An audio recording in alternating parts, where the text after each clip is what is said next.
Welcome to the Besties Podcast on Besties Radio. My name is Crystal Irvin, and you are listening to the Besties Podcast on Besties Radio every Saturday night at 8 p.m. Eastern Standard Time. Whenever I need motivation or encouragement, I tune in to Besties the Podcast, and that is on bestiesandbiz.com. You don't want to miss the great information they share there. My name is Ab. Hey everyone, welcome to another edition of the Besties Podcast. We have two dynamic women on today. We have Miss Shay, and we also have Shaquanda King. We got started a little late, so I'm just going to jump right into it. Shaquanda, tell us a little bit about yourself, your business, and why you got started. Well, thank you for having me. My business is Beyond Beauty Life Collection. What vibes the energy that we send off is just be who you want to be, not who the world wants you to be. So I decided to start my business back in 2017, right in the comfort of my own room. I started out selling hair, and as I started to make a business versus hobby, I started to expand my brand. So from hair, I just kind of went to eyelashes, to handbags, accessories, and things of that sort. So that's what Beyond Life Collection is all about. You just being yourself and just being who you want to be. The world says that you should be. Startup actually came from me being a convicted. I do have a past history of a convicted felon where I served 10 years of incarceration in Vandalia, Missouri. I was with someone and he, did something, and being that I was with him, I was considered accessory to the crime.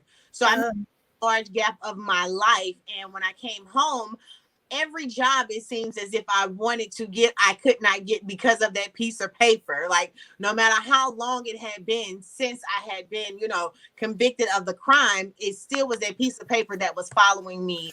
And it put me in positions to where I was working these dead-end jobs. So after, scratching the surface for so long, it's like, okay, I got to get up and I got to do something different, because I see that no matter how much and how many doors I'm kicking in, and how much I know God is on my side, that these people are still, shutting me out, and they're telling me no. So it has to be something else that God has for me in store. And so as I started to just do my little soul searching and figure out what it was, I figured out it was beauty that I wanted to get into. I wanted to get into the beauty industry.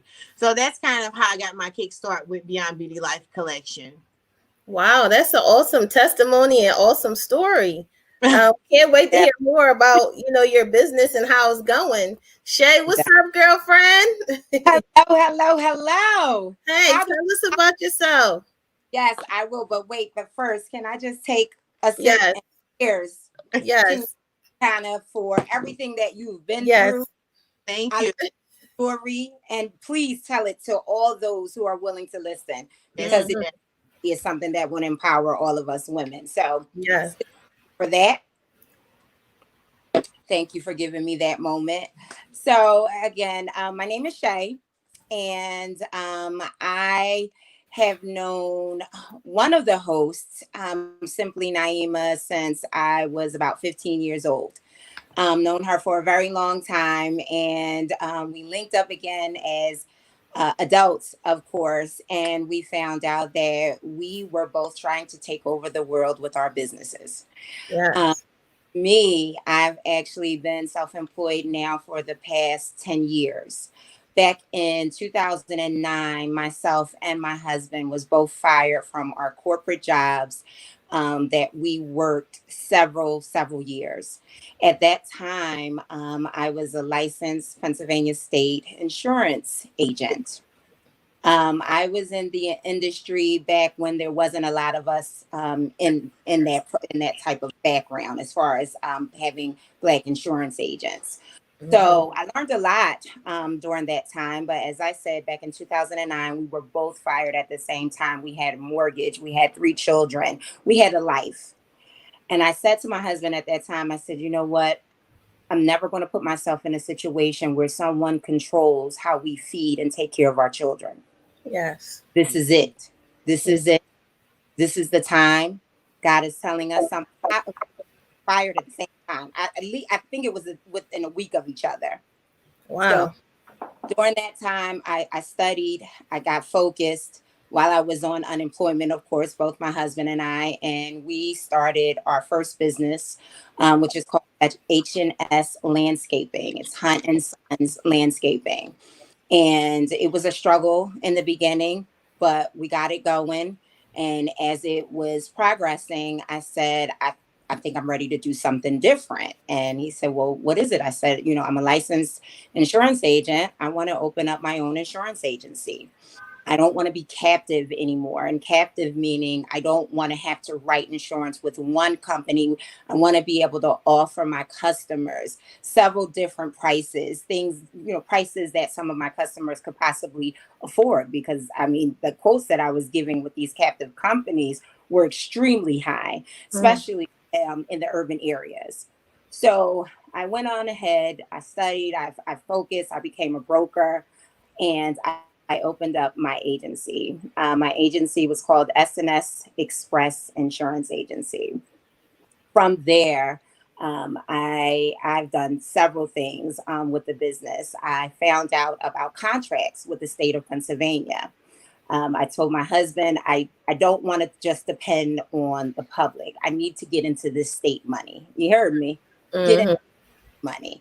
I want to make sure again that I'm guaranteed to get paid every month. Guaranteed. Absolutely. Look into those programs, and I then became a title clerk, and I was able to register vehicles for the state of Pennsylvania. From there, the business boomed. We made enough money to open up several other businesses. I've since opened daycares. I have rental properties. And it's just 10 years later. I kind of kid myself now and then and say that I'm partially retired, but that's a joke. I am nowhere near partially retired. I guess I feel retired because I'm home, I'm safe in my own space. I'm able to raise my children. I see them. I can pick them up from school. I remember working for corporate, and because my husband, his schedule, he worked very early in the morning and he would get off by 2 p.m. He was the one that picked my son from school every single day. And I never got that opportunity. It was him. It was just awesome. It was like to see mommy come, because mommy had to be at corporate at this job on the phones until 6 p.m. or 5 p.m. And, my husband, I kind of got a little jealous during that time because my husband was one of the people, the parents that they named the most active parent in the school. Right. Because he was be there. Mm-hmm. And I said, I want that. I want to be able to, show up for the report cards. I want to be able to get invited to the luncheons for the parents who are the most active parents in the school. And I still want to work. I still want to make money. Yeah. And I thought that it was easy. It was better, not easy, that Mm-hmm. it was better for me to, stay home and work for ourselves. And I'm never scared, not scared anymore. I'm Mm-hmm. not that somebody's going to fire me because I came in at 8:01, Right. as opposed to being ready for work 10 Mm-hmm. minutes before. So they take a lot of your life. You understand? Corporate, going to work every day in the morning, back and forth. It takes a lot of your life. You get Mm-hmm. up 5:30, you get dressed, you get out on that road 7 o'clock in the morning, and thank God you made it there safely Mm-hmm. 10 minutes. So that life has changed. That life has since been, it's totally in the past for me. I don't know what it is. I think I start to hyperventilate now when I look at a cubicle. You know what I mean? But So you know what? That is true wealth though. Like people always talk about wealth, about, I want to make $1,000,000, but having time and freedom is actually having wealth, because you have the ability to do the things that you want. Spending time with your absolutely. family, that is true wealth. And the Mhm. fact that you guys have overcome adversity and you took a bad situation and made it a good situation, It's actually a good segue into our topic for today, because just because you start a business doesn't mean that you'll be successful. There are some key components you need to have a successful business. Before we get into that topic, Shaquanda, someone did ask a question. Is there a certain amount of time that you have to tell jobs about your convictions? Honestly, what the way that they have things set up now, they're gonna ask no matter what it is. So it kind of just depends on the crime. Well, it mostly depends on the crime as far as how far they will go back on it. If it's a class A, class B, you know what I mean? Mm-hmm. You do have to, I would say, always be honest with them and let them make the biggest decision. But what I've done is I've developed this system to where I'm asking the questions versus them asking the questions, because what I don't want to happen is we go through this whole hiring process and you tell me that I have a job and I get all wound up and get excited, and then Right. you to come back a week later and tell me, well, guess what? You know, the X, Y, and Z came back, and now unfortunately we have to let you go, you know, even though you qualified. So now I'm taking charge and I'm like, okay, so here's my situation up front. Can you work with this? You know what I mean? Right. I go lay it all on the line. Here it is. You know, I was young. I was 21 at the time. I'm 39 now, you know, so it was like I made a mistake at, you know, around an age that most people are just out doing craziness as teenagers and early 20s and things like that. So I'm just laying it all out on the line. Right. Okay. So let's talk about it. We hear it all the time. I hate supporting Black businesses. They're so rude and unprofessional. I mean, you don't ever hear anybody say, that's why I don't shop with white businesses. That's why I don't spend my money with white businesses. So let's talk about it. That's the topic at hand. Anybody have a comment, want to go first to get things rolling? I mean, I have my opinions, but I'll let you guys go ahead and get started. You know, it's so funny because I remember there was a conversation on the Facebook group about, you know, customer service, and you know, it was a whole conversation back and forth as to who was right and who was wrong. You know, was the business right, or is the customer always right? And sometimes it's the business, sometimes it's the customer, and it was a lot of passion, you know, in those conversations. For me, because I've done a lot of work in a lot of different industries, food care, the medical industry, child welfare, finance. I mean, I was a bank teller. Like that was one of my first real jobs, you know, after having my daughter and trying to establish myself. So like customer service and wowing the customer was always really, really embedded in me, you know, and I always try to look at it like, how do I want to be treated when I'm in these stores? How do I want to be treated? You know, when I'm giving you my business, and extend that same courtesy as a customer also to the businesses that I'm doing business with. You know, everybody's entitled to a bad day. And in that conversation, I was surprised that so many entrepreneurs that gave off this energy, like my customer service is on point all of the time. And I'm like, no, your customer service ain't on point all the time. Like we're all entitled to bad days, but how do we make those teachable moments, right? And not take that criticism, you know, to the left and feel attacked, and use it so that we can improve in our business practices. Like it's big, you know, and we're so forgiving, you know, to Europeans and Asians and everybody else. But cut culture among us is real, you know, it's terrible. I think that we got to start showing up, you know, to businesses, conducting ourselves with a certain level of, you know, courteous behavior, and then we'll receive that in return. Right. Mm-hmm. Can everybody hear me? Yeah. I guess from my perspective, I feel like customer service is a part of every job. I think, you know, in certain jobs like retail and stuff like that, like you gotta specialize in customer service. And like you said, everybody has a bad day. Everybody is themselves. They're human.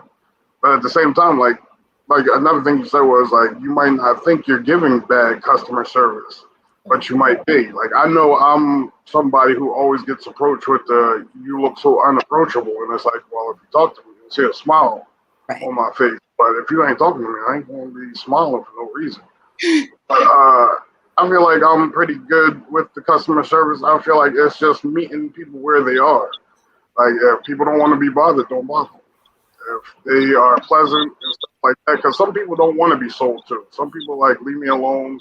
I just want to look for what I want to look for and do what I got to do. And then other people need that help, need that attention, want that guidance and stuff. So I just think, customer service, like I said, is a part of every job, and it's basically to be pleasant, to be a salesman, whether you treating trauma or you selling cars, it's really that interaction between people that really creates the experience for people.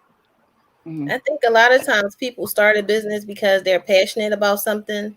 And so they're not thinking about their customer service piece. And it's like a sense of entitlement on both ends. So I'm the business owner, and I feel like you need my services. So I feel like these are a list of 27 rules that you have to go by if you want to be in my presence and you want me to provide the service. And the customer is on the other end like, well, you need my money.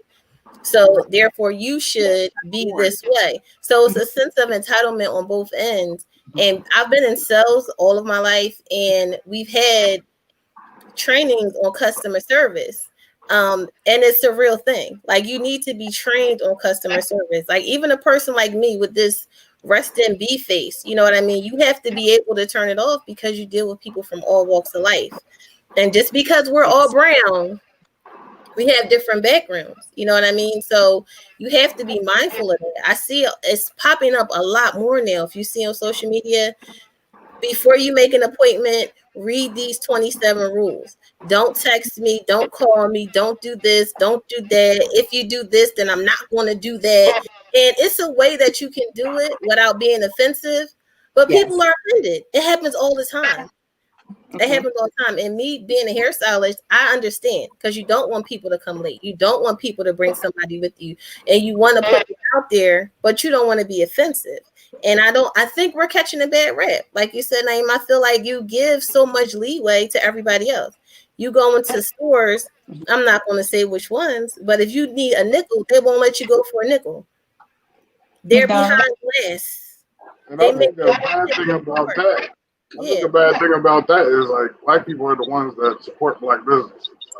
Like, you might have other cultures, but it's mainly black people are supporting black businesses. So, like, you want to go into it with a good experience and want to refer other people to it so we can all support each other. Right. And, like, I feel like as long as you're not playing games, if people aren't playing games with you, because, money's a serious thing.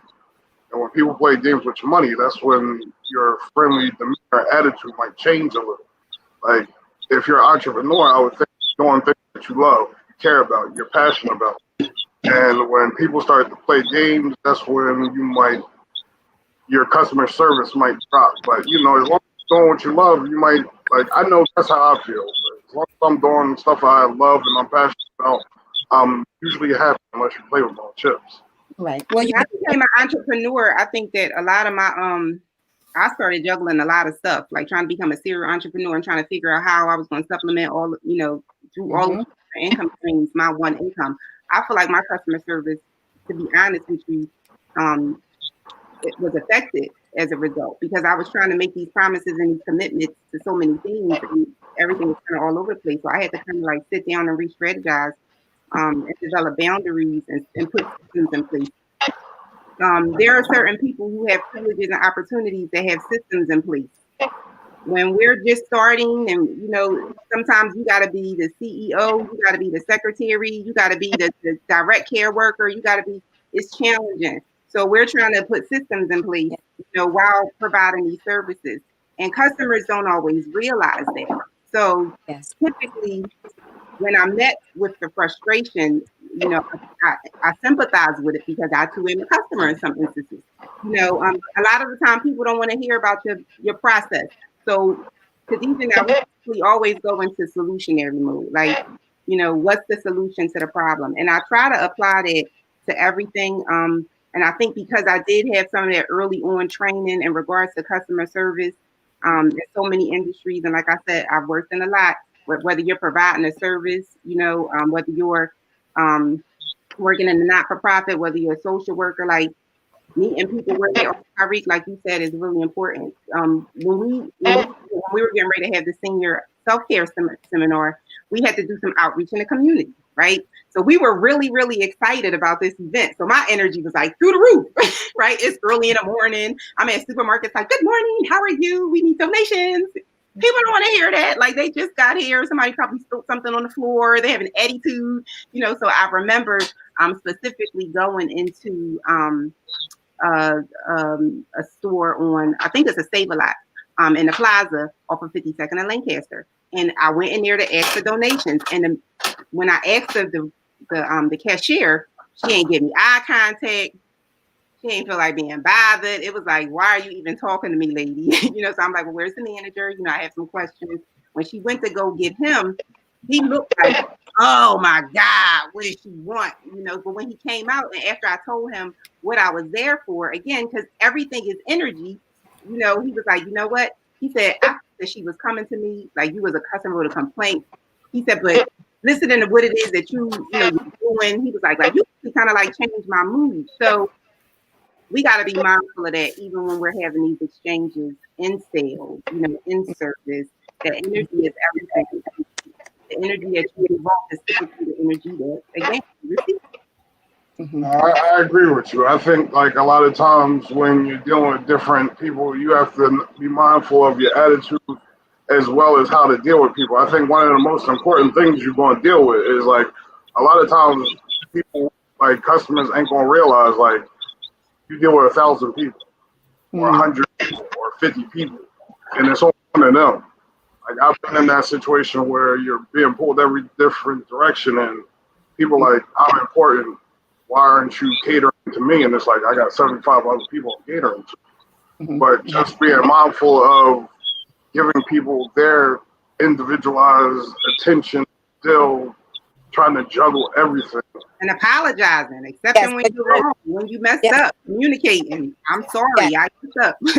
Like I said, it's one thing when people are playing games. I'm not one for games, and I'll cut the game short. Yeah. But other than that, it's like, I think if you can master dealing with people's personalities and attitudes and still remaining yourself and not getting out of character, then everything else will be smooth. Like, you can talk to people, you can interact with people, you can calm people down when they're having a bad day. You can.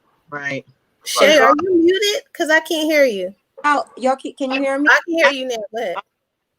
So I was just going to add in and tap in the fact that I've been in several different industries as well. And those who have experienced different customers, we can say that there's a different type of customer service for everything. For, sale, for different services. For myself, I have properties and I have daycares, and I also sell insurance. So I have to be a different type of person and wear a different hat and be able to tap into each one of my customers and what they want. Right. I have to change it up. Mm-hmm. And to be honest with you, because it's us, we're brown people, unfortunately, sometimes we do have to work a little bit harder for that business. We do have to make these individuals feel comfortable with saying, you know what, I trust Miss Shay. I trust the fact that she's going to sell me the proper insurance for my new car or the proper insurance for my home. I trust Miss Shay to leave my daughter or my son, but I can't wear the same insurance hat when I'm at the daycare. Absolutely. I offer a different type of customer service. Mm-hmm. And sometimes we do need to make the customer feel like they're the only ones that we talk to today. Mm-hmm. You are the face of your business. When people come in to you, you have to sell yourself in that business. Our job is to make sure they want to do business with us. That's just what it is. They have to want to do the business. So we do. I talk to everyone. Like, you're the first person I've talked to today. Am I tired at the end of the day? Yes. Am I beat? Yes. But I know that in order to keep my customers, in order to make sure that they are pleased and happy, there's a certain way that I have to deal with them. Because I'll tell you, I'm the first one. If I'm talking to a customer service rep and they don't sound like they want to be at work today, I'll tell them straight from the door, you know what? put me on the phone with somebody who felt like coming to work today. I'll tell you in a minute, because right now, what I'm getting from you, I don't feel like you want to help me. And always remember, your job is customer service. It is your job. That is part of our job, the number one part of our job. But we have to not only just be good as, serving the customers, our business excellence. Can we get into it? Right. The business excellence of that part is making sure that we provide everything that we say we're selling. Yes. Mm-hmm. If I go get something to eat and you say macaroni and cheese is on the menu, I want macaroni and cheese when I come in there and get something to eat. Right. I don't care we got it in tomorrow or 2 or 3 days, or it does, unless we're going through a pandemic, you know what I mean? We can let it go for things of that sort. But business excellence just pretty much means that we need to collect things from everybody or different businesses, practices that has come together for other companies that made them great. We need to follow some of those practices, write them down as goals for our own business. Right. And that way we bring them on, make our business excellent. So yes, customer service, Khadijah, is very, very important to me. I actually taught customer service when I worked in corporate. So if there was a new hire, they would sit that person down with me, and it was my job to, pretty much teach them how we at that business service our customers, how we are literally, like I said, we're the face of the business. When they call and you pick up that phone, hi, my name is Shannon. Thank you for calling such and such insurance company. How may I want to sound like I got a smile coming through that phone. I've personally done some work. That's personalization. I definitely know that excellence is definitely their standard over at S&S. I don't think a lot of companies are doing any trainings. I remember going through trainings, and customer service was part of the training. And customer service is the experience that the customer wants to have at your business. Yes, you see it you can tell that Chick-fil-A has a wonderful customer service training. Yeah. You can tell that Target, it's all a culture. Target has their customer service training. And when we're talking about businesses and Black people being in, entrepreneurship and Black businesses, and why there's such, I'm gonna use, can you see my air quotes? Bad customer service. It's because, the truth is that a lot of businesses, Black-owned business, haven't been through or had a job where customer service was key. And, you can talk about best business practices and customer service and how to mesh the two. And that's where the disconnect is coming. This is my business, but they're not connecting that your customer service, the experience that you want your customers to have, to come back to you. That's why, our clear cousins, when you go to Fendi, when you go to Louis Vuitton, when you go into their establishments, there's an experience they want you to have there. When you go into the nailery, there's an experience they want you to have there. The Chinese store, there's an experience, not the ones in the hood, but the other ones where you have to sit down and they come. There's an experience. When you go to Chima's, Fugu de Chao, the restaurant, there's an experience they want you to, not because the food is, the best you've ever had. It's because of the experience that you had there and the customer service you received. And when it comes to us and the customer service point of it, where it's lacking, is because we are missing the experience we want we want our customers to have when they're buying our product, when they're coming into our store. Hey, this Shay Boutique, not you, Shay, but I know a Shay with a boutique. And they don't. I go to a lot. I support a lot in all of the businesses. I have yet to be welcomed into the store, and because we don't. When I say we, let me say me and speak for me. I don't knock them forward only because I know they're trying to. I'm hoping that it's going to come on the end when they get bigger or blow up or whatever. But they're missing the connect as far as the customer experience part of their customer service and their business. And I said to my daughter, they don't even have any training. There's no trainings anywhere. Let me ask you this, Crystal and Shaquanda. I'm gonna ask you guys this.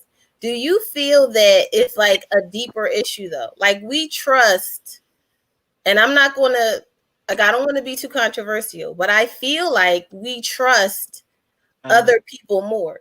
So it really doesn't matter. Like, I don't always feel like it's bad customer service. I feel like Black businesses have to work 10 times harder to get the trust that you, like, you go in Walmart. You cannot tell me that Walmart has good customer service, but you go in there and you spend your money. Like, I feel like, you know what I mean? I feel like it's a deeper rooted issue. Like, Shaquanda, have you ever experienced that? You know what I'm trying to say?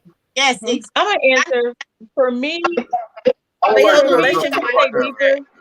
Wait a minute, oh, Crystal. Shaquanda. Okay. And then Crystal, and then Tariq. I Okay. think it's due to a lot of our limited beliefs.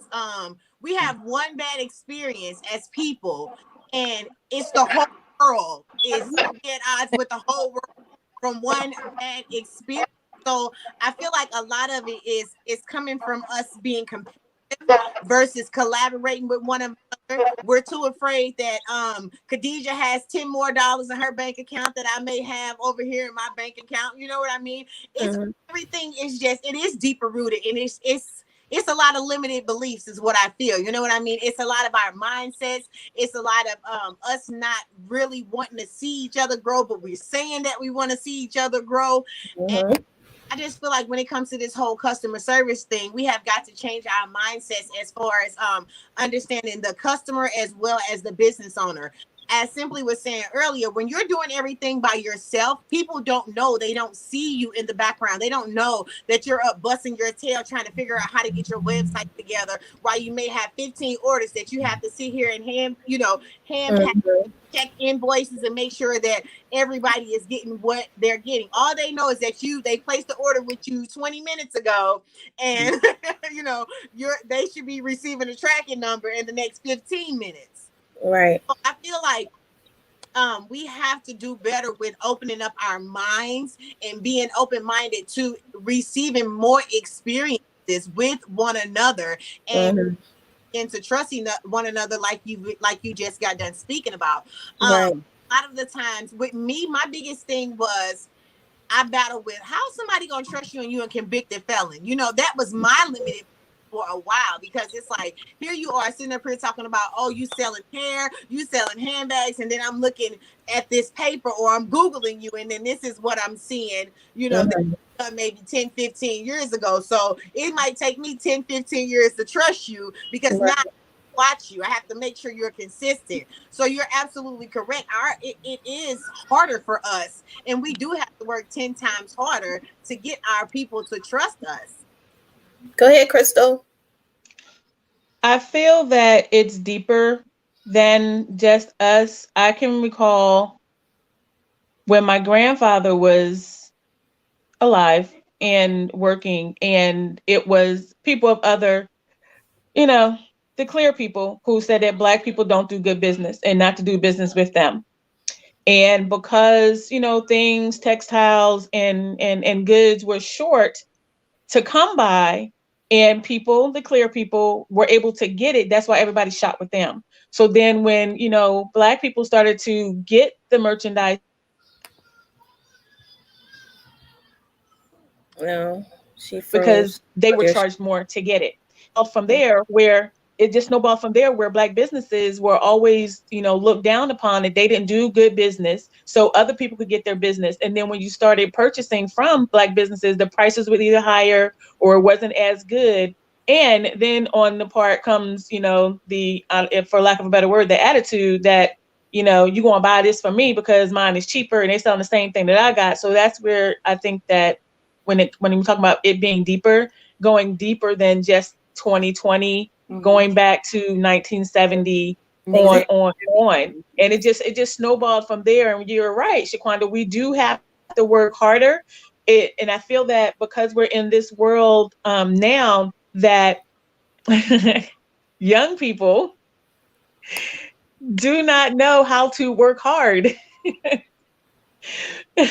Them working hard is, they don't put a lot of effort into. If you don't want the hair from me, I can get it from a girl, she can get it. I already know I got the hook up someplace else. And they, when it comes to working harder, what does that look like and what does that feel like? for us. And yes, no one knows behind the scenes how hard I'm working as in my business, for my business, just to give you that one product. They just take everything for granted because everything is so mass produced and everything has, everybody has everything. And, the customer service aspect is lost. Tariq, Shay, and Naima, let me ask you a question. Because Crystal hit on something which is going to be my next question. The issue with Black businesses we have to charge more. I don't think people are aware of that. Most times you have to charge more to make a profit because we don't get the same breaks that other businesses get.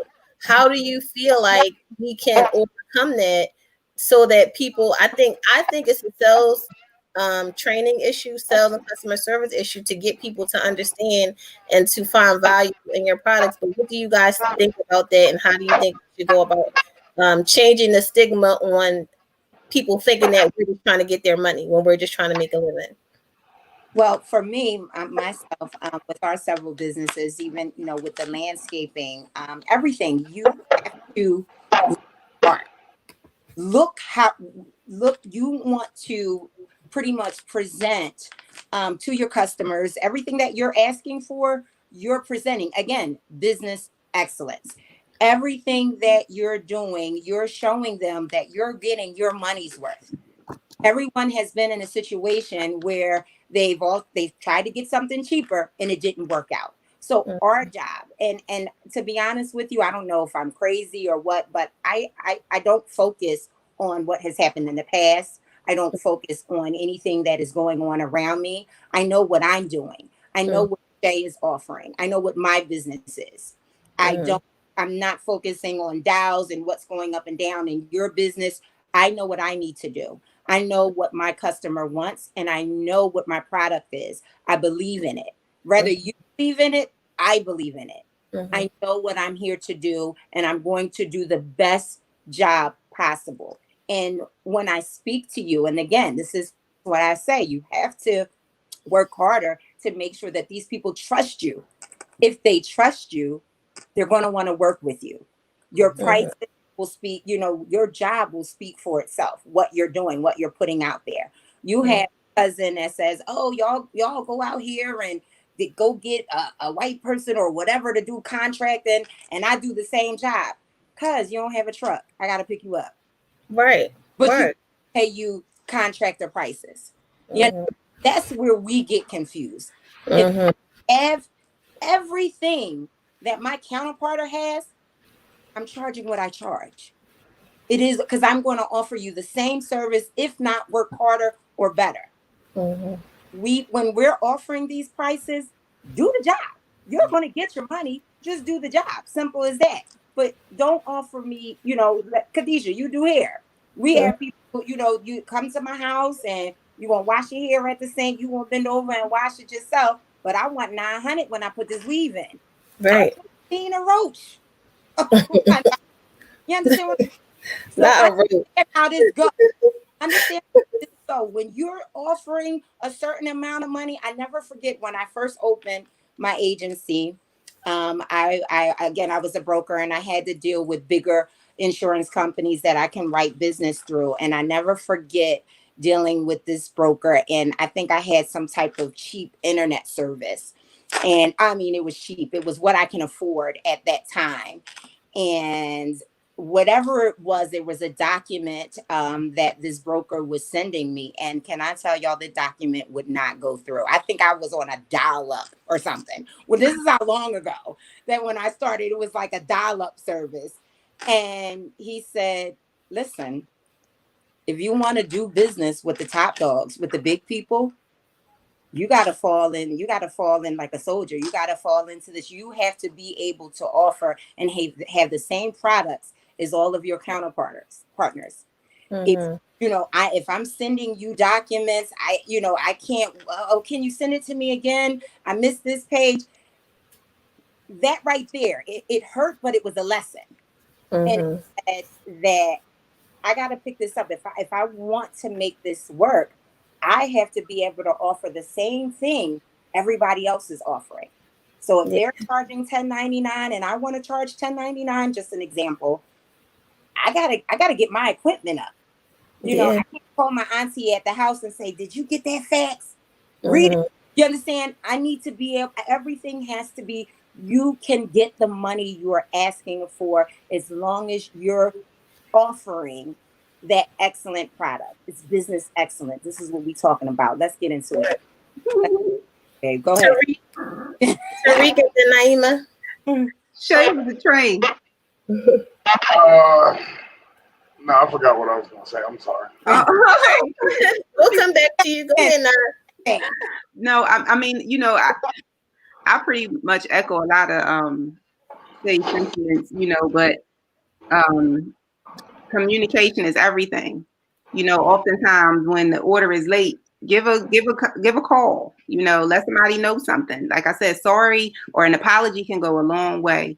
You know, people sympathize and empathize. And the other thing I think that might change it, you know, and we got to learn how to talk to people as a people. Like we don't give ourselves that. Just regular dialogue, just regular conversation. Sis, how you doing, sis? My bad, sis. I'm sorry, sis. Like, let's work this out together. Like, we just don't do that. So I think that once we start doing things like just the small but significant things, it'll make a difference. So we got to learn how to communicate better with each other. I think education is important.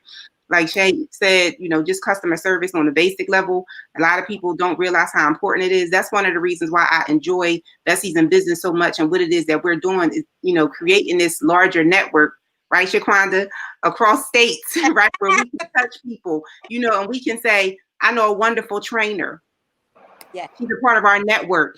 Yes. She's a seasoned business owner. She'd be willing to work with you, right? Like you said, that collaboration to help you with regard to your customer service to get your best business to the next level. Like we have the skills and the experiences. So we can, if we're supporting each other and we're collaborating with each other and we're not competing with each other, then that mindset that we're talking about begins to change. And I see a shift. I don't know about nobody else. I do. I see a shift right now. Like this is the time. We also have to model that. Crystal, big up to Crystal, like indeed. Like Crystal, I don't think Crystal wear anything that's not Black owned. Like I love it. Like, and I think that that's what we need to do.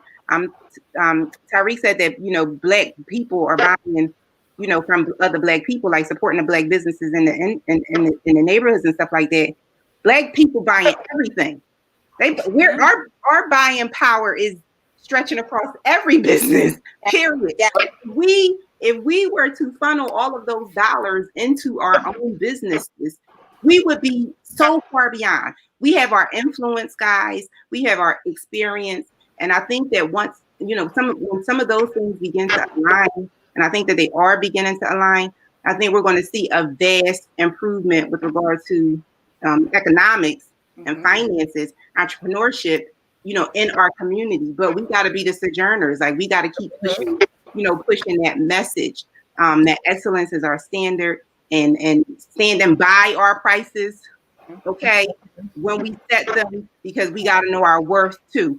Ain't nobody questioning nobody else. But when I say that my weed's going to be $400, it's like, why you got to pay, you know, charge so much. But if I'm not in my house with the rooch and everything else, pay me my worth. You know, yes. I'm not like, pay me my worth. You know, I don't. You started from the bottom. You know, now you here. Everybody got to start from somewhere. Yes. You know, but those prices have to be a part of that transition. You just can't come out, you know, from the with no customer service, you know, idea of how to establish a business, and then expect to get, you know, more business, and you don't have some fundamentals. So when we're connecting ourselves and networks like this, where we're able to provide a platform for conversation and fundamentals, when we have more platforms like this, when we have more networks like this, I think that, you know, as a people, you know, we'll be able to start seeing more of a difference in that way. And I mean, this conversation, we could talk about this for hours and hours. We're going to wrap things up. It was a great conversation. I think we'll revisit this in a couple of weeks. I do want to give everybody a moment to say some last words. We do have a question.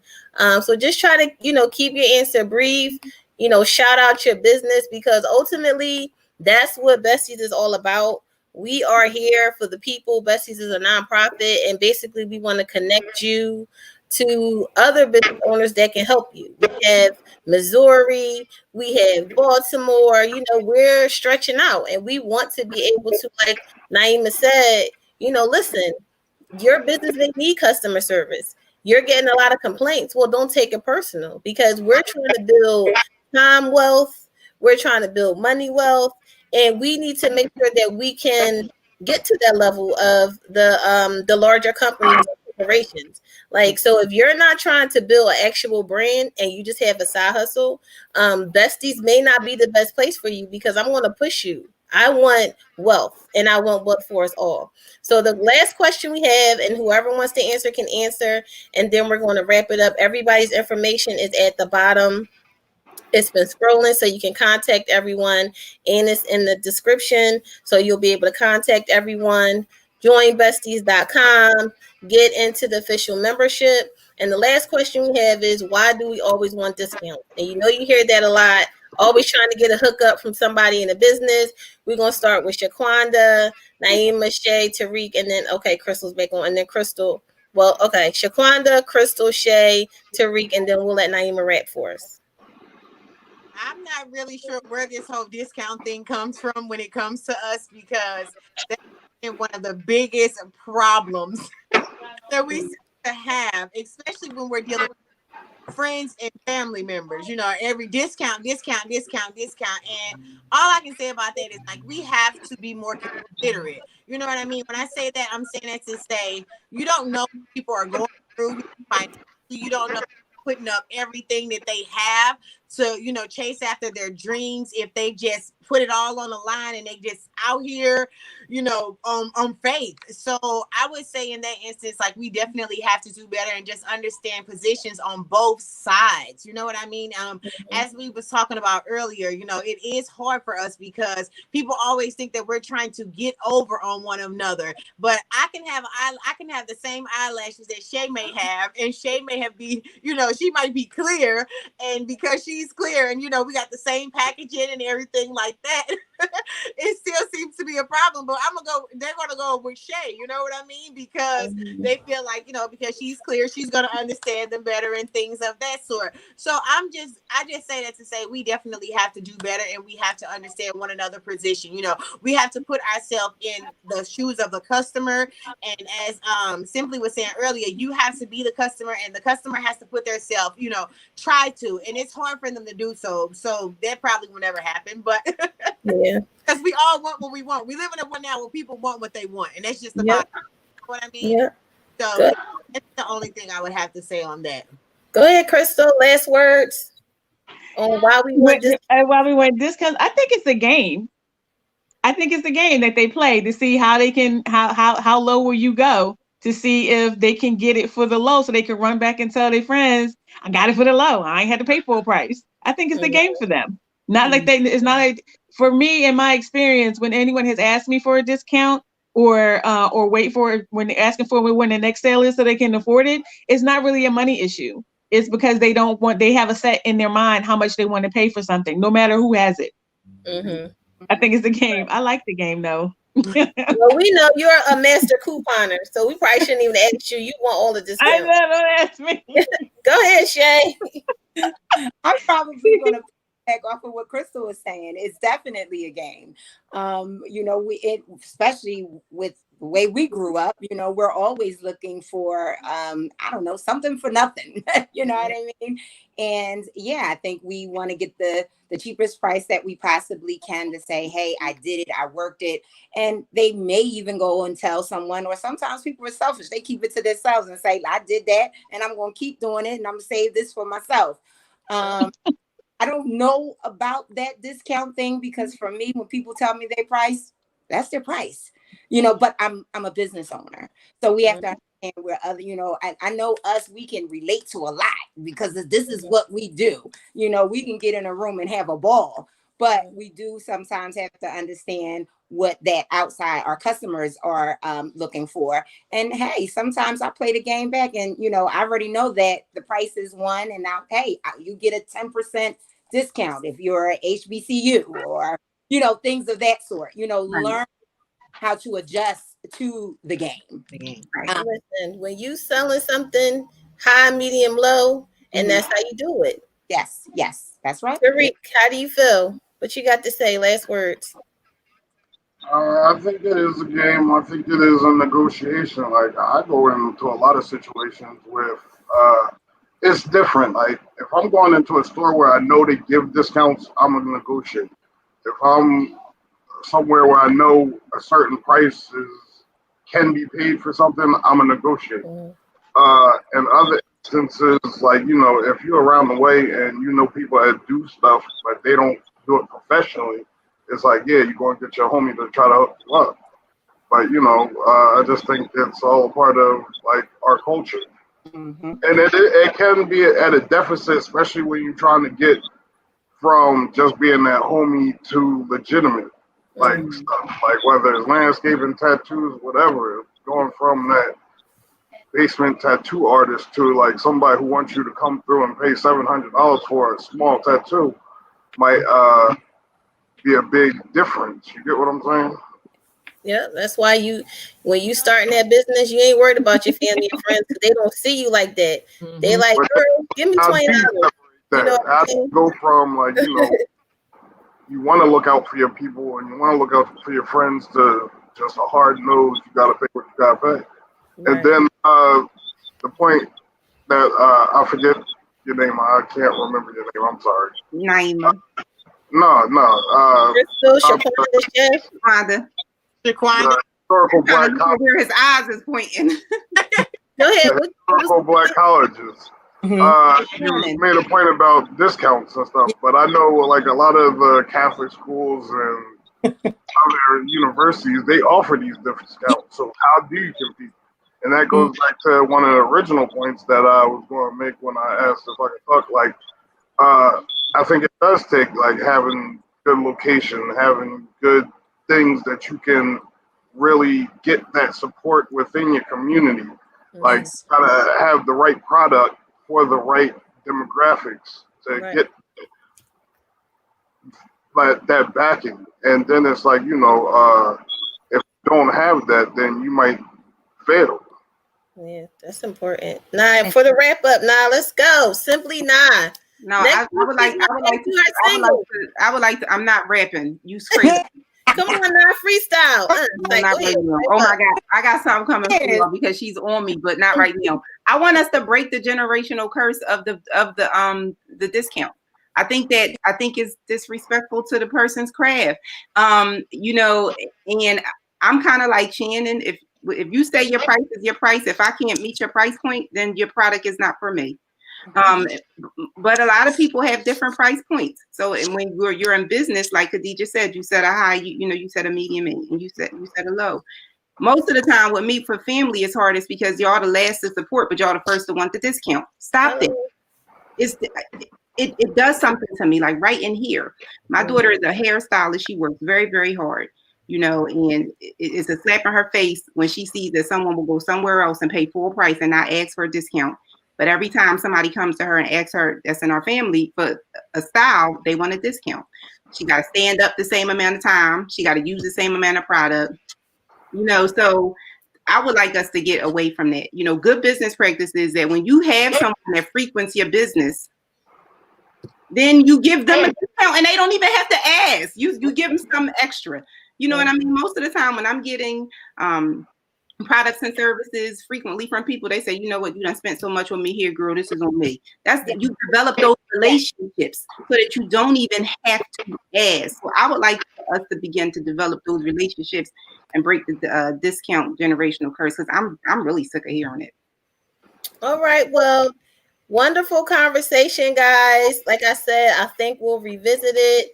We will probably have maybe like 5 more people on so we can get a little deeper into how deep it is. It's not just surface level. It's a reason why we have to work harder to be trusted. And we can get into that. One last comment. Stop allowing people to cheat us out of our craft. You can hit us up on bestiesinbiz.com for podcast information, bestiesbusiness.org. And we're on Facebook, joinbesties.com. Thank you, guys. Oh, thank you for having me. I had a ball. Yes, thank you. Thank you. See you next week. All right. Bye.